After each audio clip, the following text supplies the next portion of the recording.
All right, let's get started. Welcome everybody in person here and on Zoom.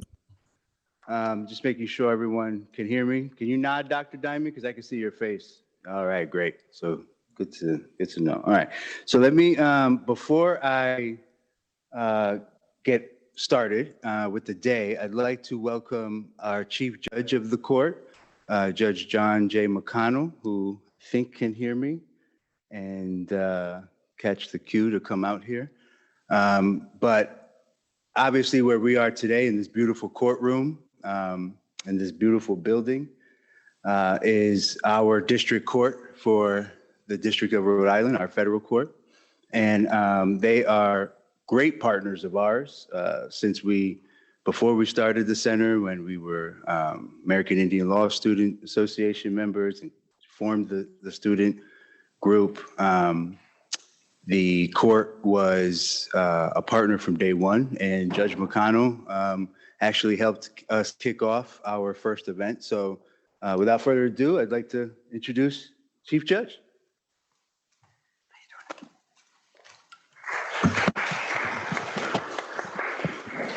But I haven't said anything yet. Let me say this: you honor us here in the federal court with your presence. I appreciate it, and we are truly honored to have a group as distinguished as you folks are.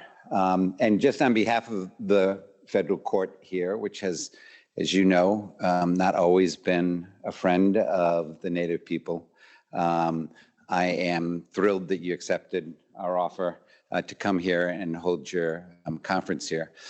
The one thing I'd like to leave with you or present to you is that in our federal system of government, the courts are and should be the great equalizers, right? So Congress operates under majority rule. So the majority wins in Congress, right? That's how we work. That's how the government works. And the executive implements that which the majority votes on. So what the heck do the courts do? Well, the courts are the one place in government where an individual, rich or poor, black or white, brown or red, can come into court and is equal before the eyes of the law to a big corporation, to a federal government, to a state government, or to any other power, whether or not they're in the majority. That's what the courts do.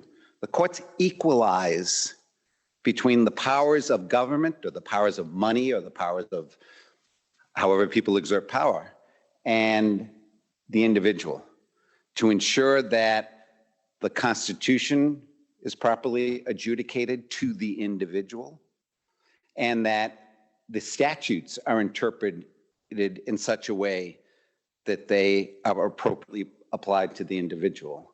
And so the only way, however, that courts can continue to be the great equalizer in our system of government is if people who have traditionally been marginalized, people without resources, low-income people, people of color, can get representation. Because we can equalize, but that's only once you come through the front door. And that requires representation. And so to the lawyers out there, to the tribal leaders out there, I say thank you. Thank you to this team of dedicated attorneys that give up their time and their talent to those that have traditionally not always had a voice. I compliment you. I've heard a little bit about the work you all have done with creative ways to think about asserting various rights that belong to you as a Native people. So I compliment you on that. But I also, for the lawyers out there or the paraprofessional legal people out there, I just encourage you to continue to offer your services pro bono where it's needed, whether it's representing a tribe, whether it's representing a tribal member, representing a woman who's suffering from domestic violence, a person who's being discriminated in the job. Whatever it happens to be, the only way our government can work appropriately is if those underrepresented, marginalized people are represented, because we can't go out, and find people and bring them into court to equalize it. We can only do it if people have the ability and the resources. Now, many people do it pro se, but let me tell you, that's a hard road. That's a very hard road. And we're never going to fully live up to what we need to do here, ensuring equal access and application of the law, if folks aren't represented. So to those that do it, particularly to my brothers here in Rhode Island, thank you. To those that are thinking about doing it, I encourage you to do it. And for those that have any sort of influence in those communities, I encourage you to continue to get people to represent the voiceless in our government, and to continue that kind of creative use, because ultimately the law is intended to serve you and not oppose you. So be creative, work really hard, give of your time, and just know that there's a lot of people, at least in this courthouse and many others, that are thankful for your work and the importance it is to our system. And I say that particularly to a group of people who you and your ancestors have not always had access to the courts, and when you've had access to the courts, have not always been treated fairly, appropriately, equally. Fill in whatever blank you want. That's got to be discouraging at some point. But the only way we move through progress is the continued fighting, the continued representation, the continued voices of the voiceless being heard in places like courts. Because you know what? You're never going to have enough money to beat big corporations in Congress and win in Congress. I mean, you will maybe someday, right? But here, when you can walk in as a wronged individual and you can fight the federal government, you can fight a big corporation, you can fight some other entity that's done you wrong, and you stand equal before the law. There's no better place than that. So again, thank you for your work. I hope you enjoy the weekend. For those from out of state, hope you enjoy a little bit of Providence. And anything we can do to make your access to justice better, let us know. So thank you.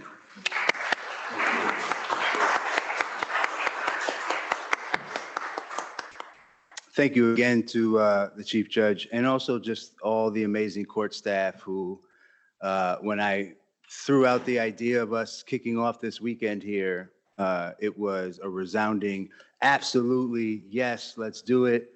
There was no, issues and through setting up the Zoom and everything. I mean, it's been an amazing experience, and everyone here from Nora, the clerk, Heather, John, Frank, Raina, everybody, thank you so much. We're very grateful to be here. And also allow me to introduce myself. My name is Taino Palermo. I am an attorney and the legal director here for the Center for Indigenous Peoples' Rights. And I would like to now pass it to my policy director, my right hand, Ray Watson, to set us, ground us in this space, in these lands, and get our morning kicked off appropriately.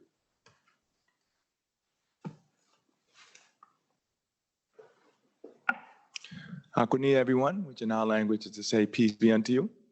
Raymond Two Hawks Watson, JD, Policy Director for the Center for Indigenous Peoples' Rights. And I was given the great honor and privilege of starting our day off and our weekend off with a prayer and a land acknowledgement. Before I give the prayer, I just want to give a little context for those who may not be aware. This is quote unquote New England, because this is where the English colonists landed, supposedly looking for a new way of life and to escape persecution in their homelands. And of course, if you're familiar with the history of colonization in these lands, they pretty much started duplicating what they were running from back home here and onto our people. And so in that regard, I like to refer to them as those who claimed to be Christians when they got here, because in my opinion, the wars started when our people realized that these ideals that these supposed to be Christians were pushing upon us were not ideals that they themselves were choosing to live by. And if you know indigenous folks, when we find out that you're not being truthful to us, well, there's usually a lot of problems that go on. And of course, Providence in particular was pretty much ground zero for the King Philip's War, which is the bloodiest war per capita, or at least one of them, in the history of these lands. And many of us sitting in these rooms right now descend from those who fought in that war and ultimately were subject to colonization afterwards. So with this particular prayer, it's one that Creator gifted to me. Myself being an individual who was raised not only knowing about my Narragansett heritage, but also in the Christian faith. And in that regard, because I often like to say, like I said, the issue wasn't so much with what the ideals of Christianity are, it was the fact that the people coming here weren't living by them, pretty much hypocrites. I'd like to offer this prayer in the traditional language, including elements that I have included in it, meaning no disrespect to anyone, just sharing my personal perspective on things. So if everyone would please stand. If you are a male and do not have an eagle feather in your hat, please take it off. And now we'll begin. Katapatush, Yahweh, katantuit, numanituman. Katapatush, wichikin wuni. Katapatush, wichi kinumu Yeshua. Katapatush, wichiwami, no money took, no took soak. Kusuta yumu, wichikin, musukin ka kawayantum. Kinitap to butni. Inwayan, Yahweh, katantuit, numanituman. Inwayan, wichi atusuta. Ninwayan, wichikin wuni. Say, thank you, Yahweh, great spirit in the sky, our heavenly Father. Thank you for you are good. Thank you for your son Jesus, and thank you for all of our relations. You are the leader, for you are wise and great. You are my friend, and that is enough. I thank you, Yahweh, great spirit in the sky, our heavenly Father. I thank you for listening to me. I thank you for you are good. Aho. You may be seated. Now I will now read this land acknowledgement. It says, this event is hosted by the Center for Indigenous Peoples' Rights and is located on the lands of Massachusetts, the land between the two rivers. We recognize and honor the Narragansett, Pokanoket, Nehantic, Minisian, and Nipmuc nations who are and have been the stewards of the lands known today as Rhode Island. These nations inhabited these lands prior to and since the arrival of European colonists, and were the first lawgivers, law enforcers, and law advocates to call these lands home. And so we honor these nations and charge professionals and practitioners in the fields of law and policy to engage their work in acknowledgement of the foundational contributions and legacies of these indigenous nations. As we collectively work to better the practice of law and policy as they relate to indigenous people and nations, we welcome you all to join in dialogue around evolving practices. We honor the stewards of these lands. Katapatosh Wuche Chusuta, thank you for listening to me, and please enjoy the rest of the weekend. Thank you, Ray. Now I'd like to introduce our Tribal Affairs Director, Jennifer Rawlings, who's going to say some words and share a lot of gratitude for all the folks who helped make today possible. Jen? Winnie Matapin, my name is Jennifer Rawlings. I am an attorney and the Tribal Affairs Director of the CIPR. We want to thank you all so much, Katapatan and you so much for coming and being with us here this morning. We've been working for months along with our volunteers and our interns to make this weekend possible. We believe that this is going to be the first of many. We want to thank the court for having us, of course, Chief Justice McConnell. We want to take, and our sponsor, the U.S. District Court of Rhode Island, the Muse Foundation, United Way of Rhode Island, Roger Williams School of Law, and our handful of individual donors. We would also like to take the time to recognize the dignitaries that we have in the room with us this morning. We have with us the Sagamore of the Pokanoket tribe, Mr. William Guy, as well as the chief of the Pokanokets, Tracy Tresvant Guy. Again, thank you all so much for being here. so much work and time and effort and thoughtfulness went into realizing this weekend and the programming that we have scheduled for you. It could not have been done by one. Many hands make light work, they say. So again, good top down you. Great, thank you, Jennifer. One of the things we wanted to do this morning was, and today really, is to kind of just set the ground stage for who the center is, who it is comprised of. Our volunteers who you met come from the community, from Roger Williams School of Law. Some of them are my federal Indian law students, members of the American Indian Law Student Association, undergrads thinking about law school. So we kind of have a swath of support. And that's intentional because you'll see throughout the weekend, especially the panel that we end the weekend on, the pipeline development of Native attorneys, judges, in-house counsel is critical. And just as a teaser for that panel, the theme here is urgency. And so we need more Native lawyers, judges, paraprofessionals, tribal counsel. And so we are here simply to be a facilitator of that process, as well as to address gaps in law and policy that tribal communities on the East Coast in particular haven't been able to have access to. And we'll talk more about that and what that looks like throughout the weekend. But today is essentially the most you'll hear from us intentionally, because the rest of the weekend we're going to kick off straight from panels. But we wanted to kind of make sure everybody got a full understanding of who we are, what we've been doing since we've been around this past year and a half-ish, and who we represent. Before we leave today, you'll hear from several clients, active clients right now, who will tell you about the work we do for them. And our clients range from federally recognized tribes or members of federally recognized tribes to state recognized tribes to very localized city, town, municipal recognized tribes. We have a tribe coming from the U.S. Virgin Islands who you'll meet tomorrow, or Sunday, excuse me, that was recognized by the governor of the U.S. Virgin Islands, who will be the first indigenous community from a U.S. territory pursuing federal recognition. So this is a very deep, nuanced area of law and policy.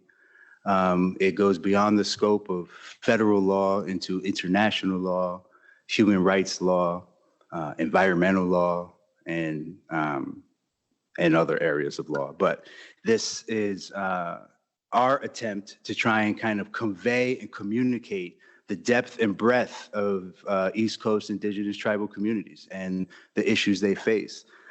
So we welcome input, we welcome feedback, we welcome follow-ups after this.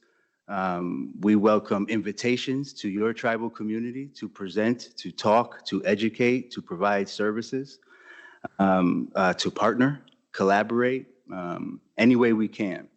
So with that said, I'd like to, if you'll indulge me, kind of give you the story of the center and kind of our story, because it's critical, it's important, and I think Jen said it best, it's not really any one factor. And I think any one of us will tell you, including Dr. Diamond on the screen, that the Creator made the perfect storm for all of us to come together to be where we are today in this room. And so I think the best place to start is probably 2017, when Ray and I, in our pre-law professional careers, decided to, we were kind of connecting and kind of brainstorming around indigenous people's rights and how, could we help folks, because we're both, community folks, and our work and met we met through our work in the community. And so we were like, how can we help people, who need help, who may not be able to have resources, especially if they're not federally recognized. And so we went to the law school because I worked at Roger Williams. And so I said, we met with the law school and we said, how do we do like an indigenous people's clinic? And to their credit, they were like, well, you kind of just need like a staff attorney to kind of run the clinic. And then they can, have law students and stuff. And then we were like, all right, well, we raised money before. We can raise that salary. And we would go to funders and they'd be like, what are you asking for? Why do you need that? I don't understand. There's like the legal defense fund, there's all these free legal services. I don't understand why you need to be funded. And so we couldn't really communicate it. And then we also couldn't find attorneys because anybody who was doing work for tribes were either operating out of DC or directly from a Rolodex of federally recognized tribes. Up until the year 2000, federally recognized tribes had to have their in-house counsels approved by the BIA. They couldn't even choose their own attorneys. And so that was a factor in here as to why we were like, why can't we find attorneys? I don't understand. So Ray and I do what we do, and we said, let's just quit our jobs, literally, and go to law school full time. And we did that. And in doing so, our first year, we created the American Indian Law Student Association, just because we're older and impatient and didn't want to go through the NALSA, I think, timeline. No disrespect to NALSA. It was just like, we were like, we operate with this sense of urgency. And so we created this group because it was easy and quick to do it that way. And we did. And our first event was here with the chief judge. And that was because we had a relationship with the courts in our professional lives before law school, which is the advantage of going to law school in your mid to late 30s.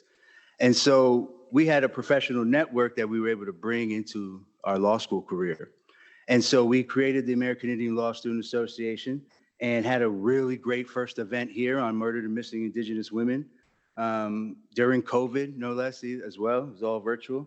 And then our second year, when we had the opportunity to choose our own courses, by the graces of the universe, Dr. Diamond, who was in Arizona at the time, who's from Connecticut, just so happened to relocate to Rhode Island, unbeknownst to any of us, cold calls the law school and says, hey, I teach federal Indian law. Can I list the course or can I teach the course? And they were like, well, we have the course on our books, but we haven't ran it, I think, in 10 years. And so you could put it up, but we don't know, what's going to happen. Ray and I caught wind of it, and we did what we do, and we got that class full that fall semester. Got everyone so engaged in it that it forced him to list tribal courts and governments as a special topics class in the spring, which also got full. And then it was a snowball effect from there. Ray and I moved on to our third year. We elected a new president, and now our third president, who's an intern with us, and now I'm the faculty advisor for AILSA. Now I teach federal Indian law and tribal courts with Dr. Diamond's guidance, and so we have created essentially what you'll learn this weekend. Essentially a track in Indian law, indigenous law and policy at Roger Williams School of Law with federal Indian law, tribal courts and government, as well as human rights course that we put together. So Roger Williams University School of Law, Rhode Island in particular, in the world of federal Indian law on the East Coast, is actually leading the way as it relates to law and policy. And so we are here to try to help amplify that. We are intentionally an independent organization, not housed at the law school, because there's autonomy in the ability to litigate and not have any conflicts with law school or the board of trustees or somebody who's going to say, whoa, whoa, whoa, you guys can't really go down that route. We don't like to be told we can't go or do something. So independent was the best route for us. And the law school was completely supportive of that. In fact, they were actually the ones who suggested it because they knew the gaps we were filling. And in doing so, the litigation that could rise from that. And so it was best to be separate. And so that's what we did. And so we finished law school, took the bar, passed it, and then created the center. And luckily, we had the guidance of Dr. Diamond, who was tapped to go back to Arizona and lead this work at their Institute for Indigenous Law and Policy, which we modeled our work after. And so we not only were able to use the wisdom and guidance of Dr. Diamond, but we're also able to have, the bat phone to pick up an expert across country on how to navigate these complex issues. And of course, he agreed to serve on our board. And so that's kind of how we got to here. It is, I glossed over a lot of nuances for the sake of time, but this is the trajectory that we took, and now we are a year old. Last fall, as we started in the summer, around last fall, the United Way had given us, to our surprise, a gift of $25,000, and that allowed us to get to where we are today. The last actual little bit of that money was used to put on this conference. And so if there's anybody who's a steward of money and knows how to make $1 out of 15 cents, that's us. And that's, that's our community roots background. We're used to doing a lot with a little, and making it look like $1 million.